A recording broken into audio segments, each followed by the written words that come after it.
네, 굿모닝 인포맥스 함께 하고 계십니다. 시장 얘기로 좀 이어가 보겠습니다. 대신증권 리서치센터 문남중 수석 연구위원 나와 계십니다. 안녕하세요. 안녕하세요. 네. 수석 연구위원님께서 요즘에 시장에서 경제 상황에서 가장 좀 중점적으로 보고 계신 부분이 있다면 뭐가 있을까요? 경제 상황이요? 네.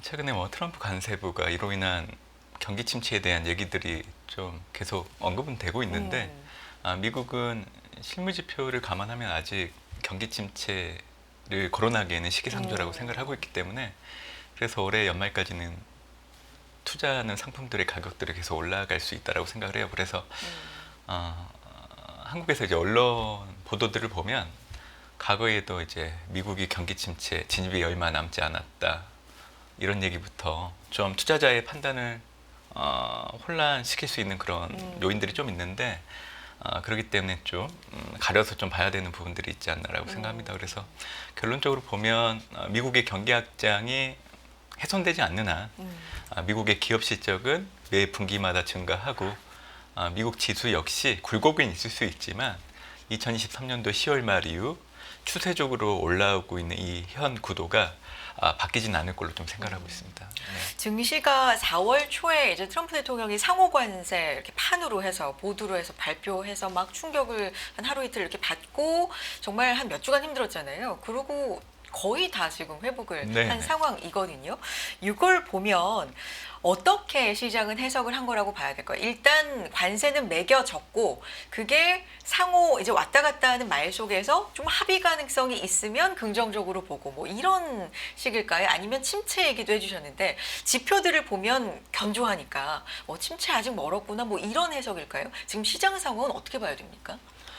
경제지표 현황을 보면 네. 글로벌 제조업과 서비스업 PMI, 미국의 제조업과 서비스업 PMI 동일합니다. 팬데믹 이후에 제조 부진은 그동안 계속 이뤄왔던 상황이기 때문에 서비스업을 주축으로 경기 회복이 계속 되었던 상황이기 때문에 서비스업 지표가 이 경기 확장을 나타내는 기준선 52에서 계속 머물고 있다라고 하면 문제가 되진 않는다는 얘기 해드리고 싶고 분기별 GDP의 평균 추이를 높인다고 하더라도 미국 같은 경우에는 2022년도 2분기 이후 그리고 지난해 4분기 때까지 평균적으로 2.7% 성장을 해오고 있고요. 미국의 잠재 성장률이 1.8% 정도 추정이 되기 때문에 이를 0.9%포인트 정도 상회를 하고 있는 상황이라서 이런 현재 경제 상황을 놓고 본다고 하면 스태그플레이션은 물론이고 경기 침체에 대해서 운운하기에는 시기상조라고 생각을 하고 있습니다.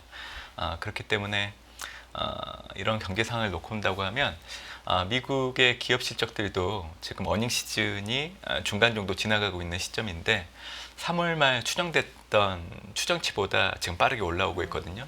S&P 500의 EPS 증가율을 놓고 본다고 하더라도 3월 말에 추정됐던 게 7.2%였습니다. 네. 전년 동기 대비. 근데 현재 같은 경우에는 이게 12.8%로 많이 올라오고 있는 상황이죠. 그리고 실적을 주도하고 있는 섹터는 이번 분기에는 헬스케어 실적이 상당히 좋게 선두를 좀 차지하고 있는데 중요한 거는 IT와 커뮤니케이션 실적도 나쁘지가 않다라는 겁니다. 특히 기억을 해두실 만한 게 지금 커뮤니케이션의 EPS 추정치가 3월 말에는 4.9였어요. 대표적으로 어떤 기업들이 속해 있을까요? 매그니피센트 세븐 종목들이 들어가 있죠. 네. 근데 이 숫자가 지금 27.9%까지 크게 올라와 있고요. 지금 언급해 주신 것처럼 M7 그리고 S&P 500 내에서 M7을 제한 네. 493개 기업들의 올해 1분기 EPS 추정치를 놓고 본다고 하면 N7 같은 게 지금 29.9예요. 근데 이게 3월 말 추정치가 1.6 정도밖에 안 됐거든요. 상당히 크게 올라오고 네. 있죠. 그리고 493개 기업들 역시 추정치가 올라오고 있어요. 기존에는 4.8이었는데 이게 8.3으로. 그러니까 지금은 전적으로 실적이 미국 증시가 올라가는데 받쳐주고 있는 상황이라고 보시면 될 것 같고요. 트럼프 관세부가에 따른 실적치가 좀 반영되고 있는 거는 올해 1분기는 아니고요. 2분기 추정치. 근데 저는 예상치보다 결과치가 더 좋게 나오는 그 그림들이 벌써 7개분기 정도 연속되고 있거든요. 그렇기 때문에 올해 실적이요?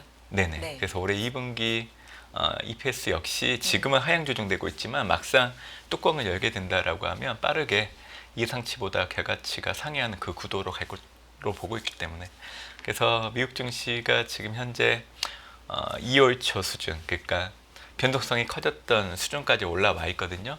저는 빠른 시간 내에 6천선까지 충분히 올라갈 여지가 있다라고 보고 있고 올해 하반기 특히 4분기가 된다라고 하면 S&P 500 지수 기준으로 6,200에서 6,300선 수준까지는 충분히 올라갈 여지는 있다라고 생각을 해요. 지금 보시는 화면은 S&P 500 지수가 고점 대비 가장 많이 하락했을 때를 나타내는 차트인데 4월 7일 날이 고점 대비 마이너스 21.3%로 가장 많이 하락을 했고요. 네. 5월 5일 기준으로 지금은 고점 대비 하락폭이 마이너스 8.3% 정도 되죠. 그러니까 지난해 8월 국면과 동일하다라고 생각을 해요. 올해 같은 경우에도 2월 이후 4월 초 낙폭이 컸을 때는 추가적으로 좀 증시가 더 조정을 받지 않을까라는 우려들이 섞였었지만 지금 결과론적으로 보고에 된다라고 하면 10%를 하회하면서 오히려 이제 지금 같은 경우에는 추가적으로 좀 고점을 상회할 여지가 있을 정도로 상황이 많이 바뀐 상황이거든요. 그래서 이런 여건들을 놓고 온다고 하면 올해 같은 경우에는 연말까지 그렇게 크게 걱정을 하실 이유는 없다라고 저는 생각하고 있습니다. 예. 이제 5월마다 전통적으로 나오는 시장의 얘기가 셀인 메이인데 올해 역시 셀인 메이는 없다. 4월 초의 하락분 그때부터 이제 충격을 거의 다 만회했고 하반기까지도 역시나 상승세로 좀 간다. 긍정적으로 보고 계시네요. 셀인 메이도 없고. 지금 화면은 네.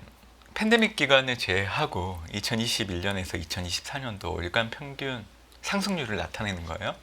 파란색이 S&P 500, 참고로 코스피도 같이 준비를 했었는데 지금 2분기를 보면 과거에는 4월이 마이너스 1.6% 수익률을 보이다가 5월, 6월, 7월에는 지속적으로 올라가는 흐름들을 보여주고 있죠.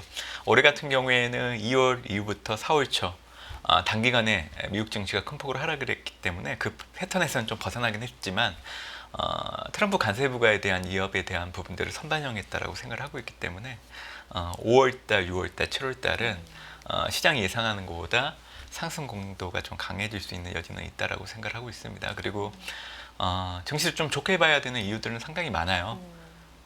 트럼프 관세 부과 위협에 따라서 미국뿐만이 아니라 각 교육국들이 경기 둔화를 상쇄하기 위해서 통화 정책을 완화하고 재정 지출을 확대하는 정책으로 갈 수밖에 없거든요. 그렇기 때문에 글로벌 유동성이 증가할 수밖에 없는 상황이죠. 올해 같은 경우에도 글로벌 유동성은 상승으로 전환했던 부분들 결국 유동성이 공급되는 구간에서는 증시는 올라갈 수밖에 없거든요.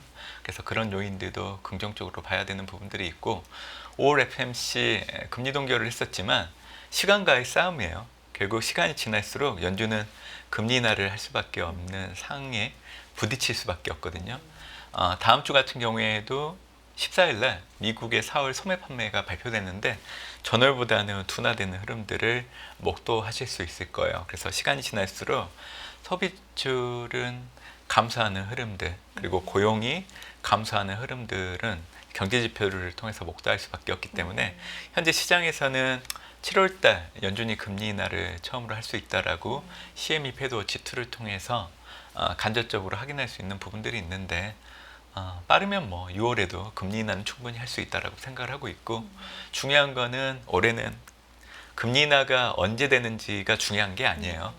금리 인하라는 행위 자체가 중요하다라고 생각을 하고 있기 때문에 어떤 말씀이세요? 행위 자체가 중요하다? 언제 금리 인하를 시작하는지가 중요하지 않고 올해 시기보다는 올해 어쨌든 한다. 네, 뭐이 보수적으로 정도. 2번 정도는 한다라고 연준 네. 지금 수년 경제 전망을 통해서 얘기를 하고 있기 때문에 그게 중요하다라는 겁니다. 제가 그 얘기를 해드리는 이유는 물가는 앞으로 금리 인하기에 접어들었기 때문에 전월보다 오를 수도 있고 오름폭을 줄여나가되 그게 미비할 수 있어요. 그건 정상적인 경로 하에서 움직이는 거라서 이러한 물가 결과치를 놓고 연준의 통화 정책을 놓고 봤을 때 금리 인하 시점이 더 늦춰지고 금리 인하를 못할 수도 있다라고 굳이 확대해서 갈 이유는 없다라고 저는 얘기를 하고 있는 거죠. 그래서 이런 사항들을 좀 항상 인지를 좀 할 필요는 있다라고 보고 있습니다. 어제 파월 의장도 조금 더 기다려보자, 신중하자라는 태도를 정말 여러 번 반복하면서 이제 분명하게 보여줬고, 지금 경제 상황 위치가 그러기에 충분히 괜찮은 국면이다라는 걸 이제 얘기해 줬잖아요. 그러면 지표가 아직은 단단하지만 이게 조금씩 뭔가 나빠지는 국면으로 간다면, 그걸 확인한다면 금리를 인하할 수 있는데, 그 인하가 이런 충격을 좀 막아줄 수 있을까? 금리 인하가 뭐 이런 부분도 좀 궁금해지고, 인하를 하게 되면 증시에는 또 반드시 호재가 될까? 이런 것도 좀 궁금해지고요. 어차피 예전보다는 관세율이 높아졌기 때문에 네. 성장 둔화에 대한 요인들은 부정적으로 작용할 수밖에 없어요. 그래서 금리 인하를 활용한다라고 하면 이를 상쇄할 수 있지만 결국에는 그 금리 인하의 속도와 방향이 중요한 겁니다. 네.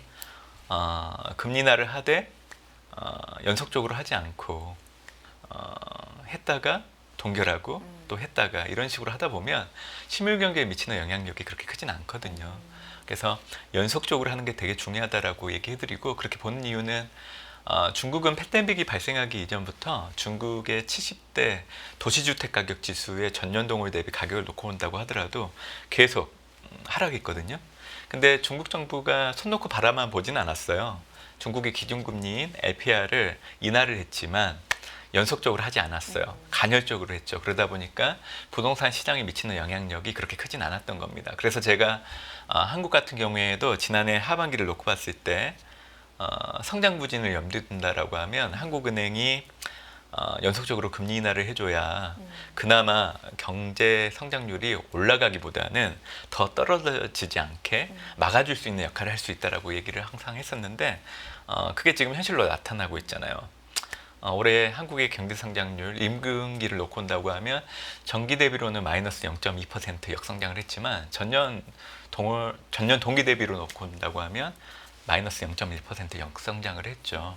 결국 활용할 수 있는 카드는 재정 지출을 확대하는 정책을 꺼내들거나, 그게 어려우면 금리 인하라는 정책을 꺼내들여야 되는데, 뭐 한국이 지금 조기 대선이라는 변수가 들어왔기 때문에 사실 통화 정책에 대한 중립성이 훼손될 여지는 좀 있어 보이기 때문에 정책을 꺼내들지 못한다라고 생각은 할 수 있겠지만, 그래도 한국은행은 금리 인하를 연속적으로 해야 된다라고 저는 생각을 해요.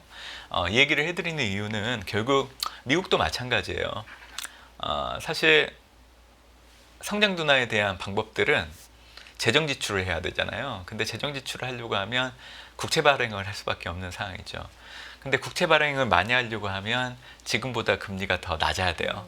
그래서 트럼프 이기행 정부는 이를 염두에 두고 선제적으로 금리를 낮추려고 관세라는 카드를 꺼내들기 시작을 한 거예요.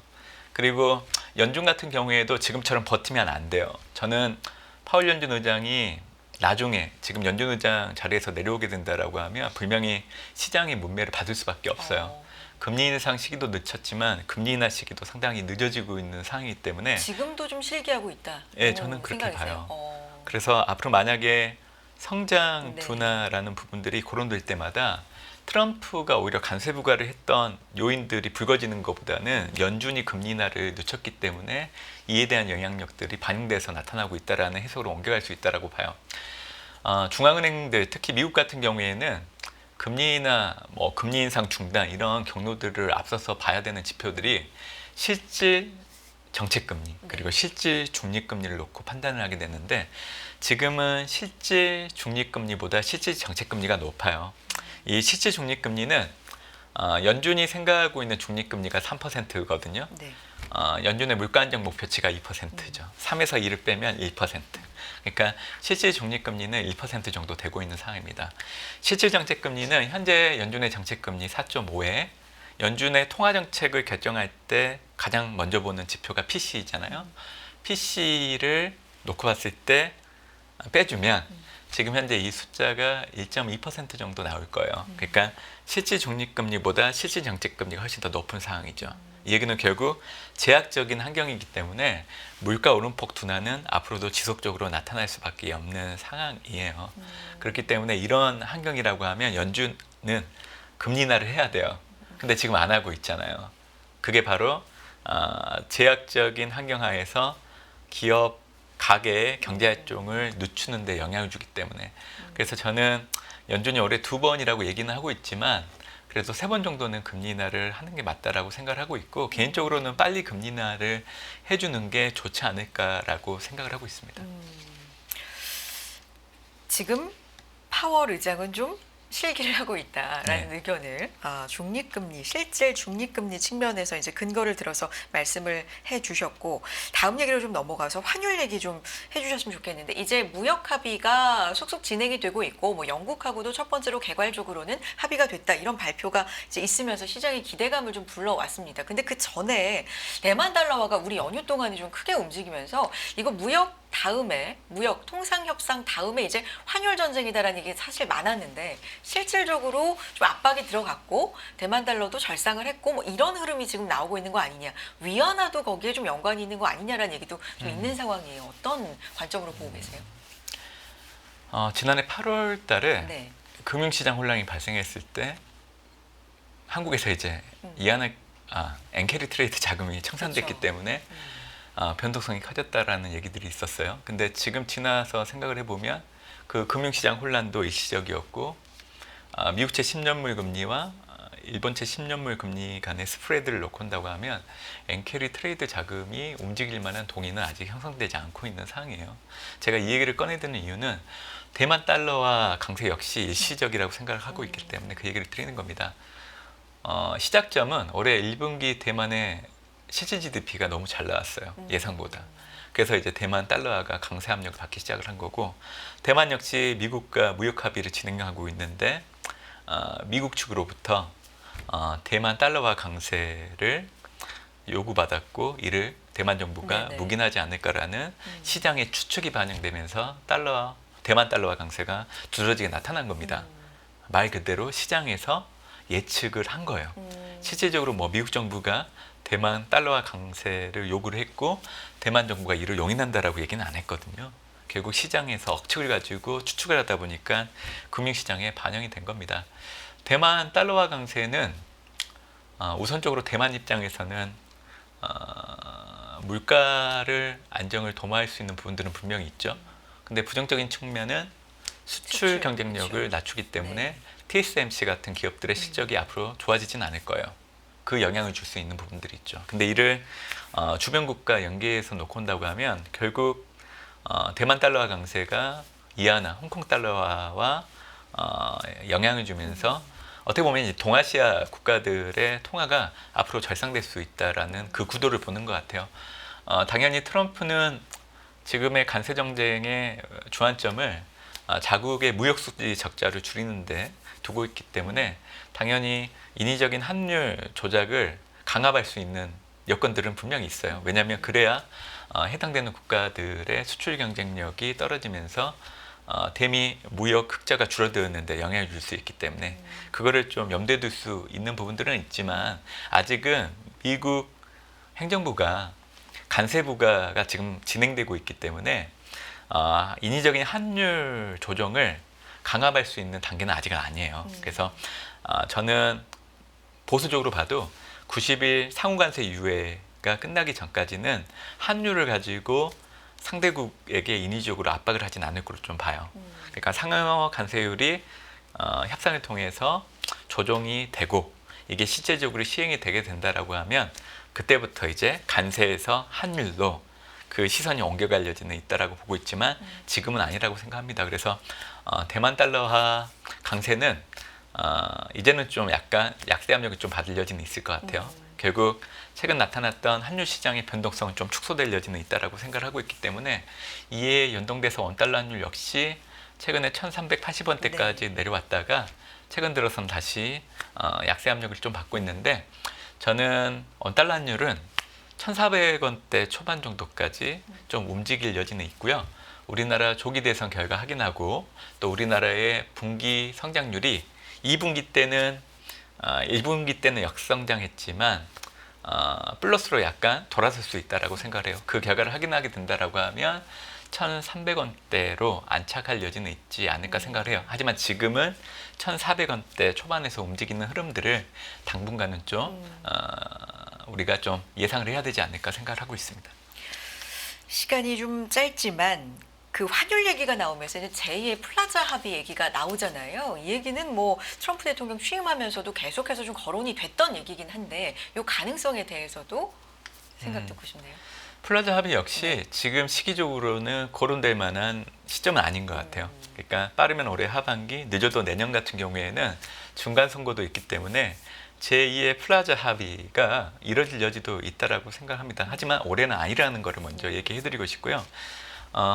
플라자 합의 뭐 과거 사례를 놓고 온다고 하면 그때 당시 미국이 무역 적자를 줄이기 위해서 타켓이 됐던 일본의 엔화 강세를 인위적으로 조작을 했고 상대국인 일본 같은 경우에는 실질적으로 성장 부진이 나타났고 이를 만회하기 위해서 금리도 낮추고 무분별한 대출들도 많이 해줬지만 그게 실질적으로 경제에 영향을 주지 않았었어요. 그래서 잃어버린 30년으로 들어서는 그 전초가 바로 플라자 합의였다라고 보시면 될 것 같은데 만약에 그게 이루어진다라고 하면 동아시아 국가들도 일본처럼 갈 여지가 상당히 높기 때문에 아마 대표적으로 한국과 중국 같은 경우에는 잃어버린 일본의 형태로 갈 여지는 있다라고 생각을 해요.